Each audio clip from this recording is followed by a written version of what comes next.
Boa tarde, tudo bem? Então, paz do Senhor para todos, né?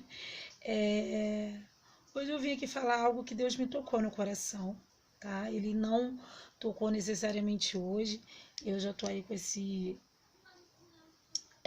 esse versículo guardado no meu coração há bastante tempo. Porém, né, Deus sabe de todas as coisas, no momento certo que nós temos que falar, aquilo que Ele manda falar. E como a gente está com esse projeto Ide e Pregai, né? Então vamos lá falar sobre Paulo, né? Paulo, que fica lá em Filemão, tá? Filemão é uma carta bem pequena, tem um capítulo só, e fica depois de Tito, tá? Depois de Tito, antes de Hebreus, né? E lá, né? Essa carta provavelmente, claro, o ator foi Paulo, né? Ele é identificado como o autor dessa carta, né? O público-alvo é um cristão que abriu sua casa para ser um local de adoração em Colossos, que se chama Filemon, tá? Então, a visão tradicional é que essa carta foi escrita durante a primeira prisão de Paulo em Roma, que aconteceu mais ou menos em 60 a 63 anos depois de Cristo, né? E a gente pode ver isso lá em Atos 28, do 30 ao 31. E Paulo ficou 2 anos inteiros na sua própria habitação, que alugará, e recebia todos quanto vinham vê-lo, pregando o reino de Deus e ensinando com toda liberdade. Toda liberdade. Você tem a liberdade de pregar e ensinar a palavra de Deus.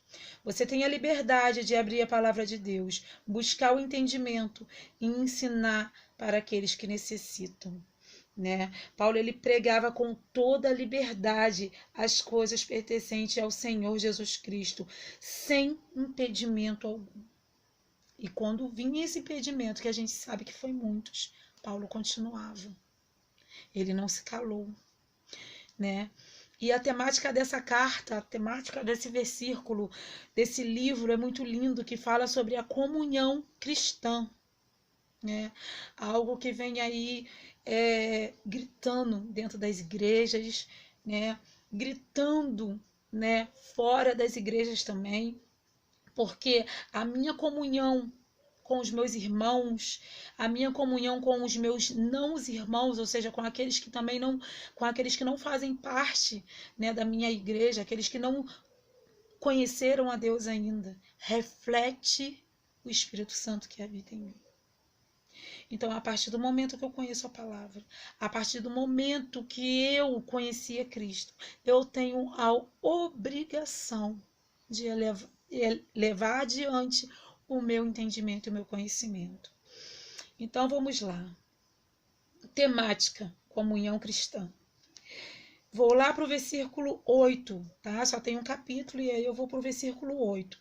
Paulo intercede pelo escravo convertido, Onésimo, que tinha fugido do seu senhor. Né? A gente sabe que naquele tempo um escravo fujão que fugia do seu senhor, né, poderia aí acarretar várias consequências. Esse escravo poderia até ser morto de tanto apanhar. E Paulo, ele escreve uma carta, né, para Filemão pedindo, né, pelo que ainda que tenha em Cristo grande confiança para te mandar o que te convém, né?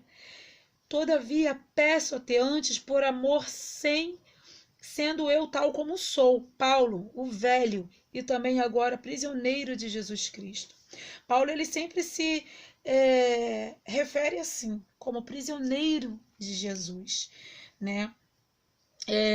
Paulo, ele não afirma que Onésimo fugira da casa de Filemão, né? Esse fato pode ser inferido por intermédio do conteúdo da carta, né, do entendimento que a gente lê esse versículo e compreende. Ele poderia ter de enfrentar uma severa punição, como eu falei, porque naquele tempo um escravo que fugia do seu senhor, né, ele poderia ser castigado cruelmente, né, e até mesmo ser morto. Contudo, Paulo encorajou Filemão a exercitar a misericórdia e a graça. Que lindo isso, né? Quantos de nós hoje em dia fazemos isso? Isso me emociona muito porque falar a palavra de Deus, ensinar o pouco que eu consigo compreender, o entendimento que o Espírito Santo me dá, né? Quem hoje, nos dias de hoje, consegue ter tal misericórdia? Geralmente as pessoas se levantam para apontar e ainda usam a palavra do nosso Senhor, né? Porém, Paulo, né, que todos possamos ser como Paulo, né? Ele continua aí a sua carta: peço-te por meu filho Onésimo, que gerei nas minhas prisões. Né? Eu entendo com essa palavra que Onésimo ele não tinha entendimento nenhum. Né? Ele era totalmente leigo na presença do Senhor, ele não conhecia a Deus, e Paulo ele gerou uma nova criatura por meio da palavra de Deus. Paulo ele transmitiu todo o conhecimento da palavra de Deus para Onésimo, a ponto de Onésimo ser gerado novamente, né? Ser transformado novamente, né? E aí Paulo continua: e tu torna a recebê-lo como ao meu coração. Eu bem o quisera conservar comigo, para que por ti me servisse nas prisões do evangelho, mas nada quis fazer sem o teu perecer, para que o teu benefício não fosse como por força, mas voluntário. Porque bem pode ser que ele se tenha separado de ti por algum tempo, para que retivesses para sempre, não já como servo, antes, mais do que servo, como irmão amado. Entenda que Paulo ele está devolvendo Onésimo a Filemão e ele fala: ei, agora ele não é mais como escravo, mas é como servo. Muitos de nós a gente não consegue entender isso. Deixamos os títulos subir a nossa cabeça, fazemos tudo ao contrário da vontade do Senhor e não reconhecemos que somos servos, somos irmãos, caminhamos juntos, né? Não existe uma separação. Entenda que Onésimo era escravo, mas Paulo intercede e pede a Filemão que o aceite não como escravo, mas como, né, mais que servo, que ele aceite como irmão amado, particularmente de mim, e quanto mais de ti, assim na carne como no Senhor. Assim, pois, se me tens por companheiro, recebe-o como a mim mesmo. E se te fez algum dano, ou te deve alguma coisa, põe isso na minha conta. Olha que lindo. Quantos de nós nos oferecemos para pagar o preço pelo irmão? Né? Quantos de nós nos colocamos à frente para ajudar o nosso próximo? Quantos de nós, né, fazemos isso? Olha, se ele te deve alguma coisa, eu estou aqui, né? Eu estou aqui, né? E aí você consegue ver, né, como é maravilhoso essa palavra. Como ela tem um ensinamento importantíssimo para nossas vidas, né? Ele fala aqui, ó, e se te fez algum dano ou te deve alguma coisa, põe isso na minha conta. Eu, Paulo, de minha própria mão o escrevi, eu pagarei para te não disser que ainda mesmo a ti próprio a mim te deves. Sim, irmão, eu me regozijarei de ti no Senhor. Reanima o meu coração no Senhor. Escrevi-te confiando na tua obediência, sabendo que ainda farás mais do que te digo. Às vezes Deus fala para a gente confiando que a gente vai fazer mais do que Ele confia que a gente vai fazer. E aí o nosso ego, o nosso orgulho, né, o nosso eu, não deixa que a gente prossiga e se colocar como irmão, como servo, como amigo, né? Deus sempre ele nos dá ali algo para fazer, confiando que a gente vai fazer o melhor. Né? Porque eu sempre falo para os meus filhos uma coisa: quando vocês forem fazer algo, faça o melhor. Pode ser varrer o quintal. Varra o quintal como se fosse uma coisa muito importante, que esse quintal fique da melhor maneira possível. Faça o melhor, né? Então Paulo se coloca aí, né? Paulo ele identifica a si mesmo como prisioneiro. Ele se coloca a pagar um preço que não, né, é dele. Paulo, ele encoraja a Filemão a exercitar a misericórdia e a graça. Até mesmo ele se oferece para pagar a dívida de um escravo, né? Porque Onésimo, né, ele era um escravo. Só que Paulo pede para que ele não seja mais recebido como um escravo, mas como um irmão. Cristo da mesma forma pagou a dívida. Cristo da mesma forma pagou a dívida pelo meu pecado, pelo seu pecado, né? Homens e mulheres, né, que puderam se reconciliar com Deus, que podem aí ser livres para adorar a Deus. Jesus, ele pagou essa dívida para nós ter essa ligação com o Pai.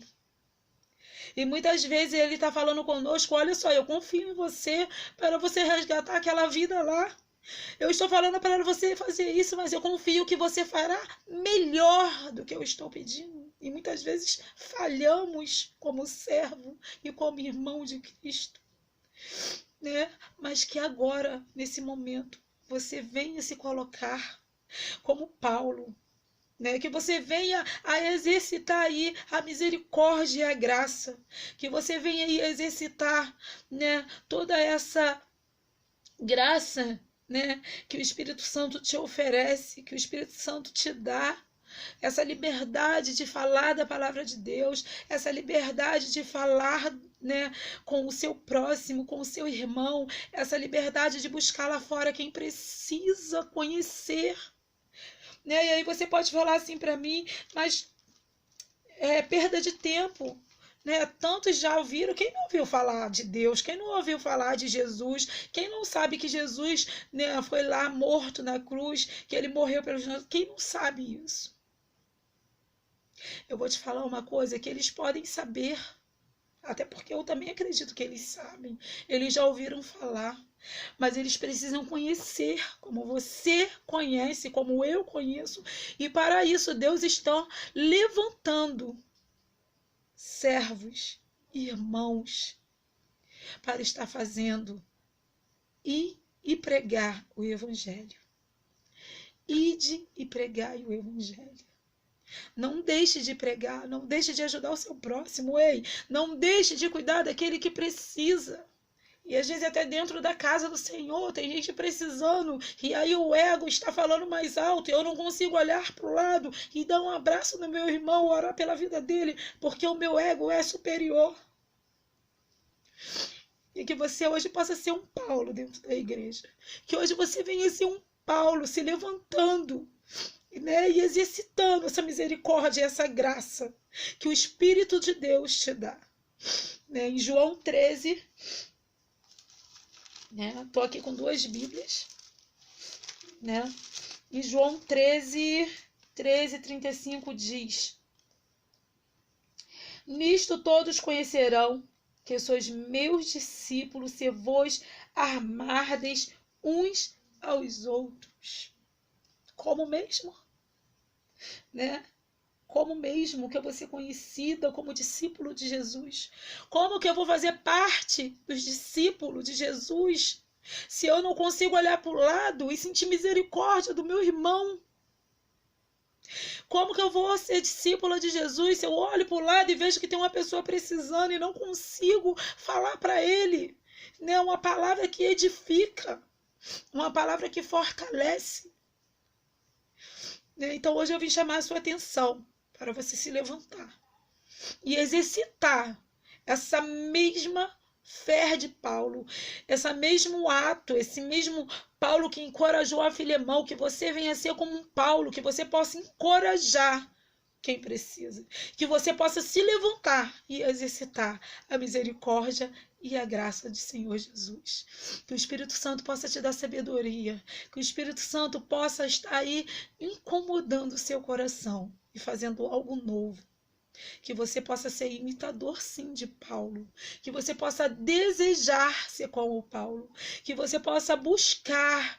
Que você possa ter necessidade desse conhecimento. Né? Em Romanos 12 também, eu não posso deixar de falar. Romanos 12, 2. Eu sempre falo esse versículo porque é um versículo que eu não aceito um cristão que entra na igreja e ele não consegue ser transformado. Eu não aceito um cristão que está dentro da igreja e não tem o seu caráter transformado. Né? E não vos conformeis com esse mundo, mas transformai-vos pela renovação do vosso entendimento, para que experimenteis qual seja a boa, agradável e perfeita vontade de Deus. Eu não posso me conformar com isso, eu não vou me conformar. Eu não vou me conformar porque a partir do momento que eu conheço, eu tenho que ser transformada, né? E eu tenho que transformar. Eu tenho que ajudar. A minha missão é essa: ajudar na transformação daqueles que precisam. Que vocês fiquem com essa palavra no coração de vocês. Que vocês tenham uma excelente tarde. Que o Espírito Santo de Deus possa estar aí, juntinho, pairando, junto ao lado de vocês, dando toda sabedoria e entendimento. Fiquem na paz do Senhor Jesus. Foi um grande prazer estar aqui e dividindo aí, né, esse pouquinho que eu sei, esse pouquinho que o Espírito Santo de Deus me dá para vocês. Né? Exercitem a misericórdia, exercitem a graça. Fiquem na paz.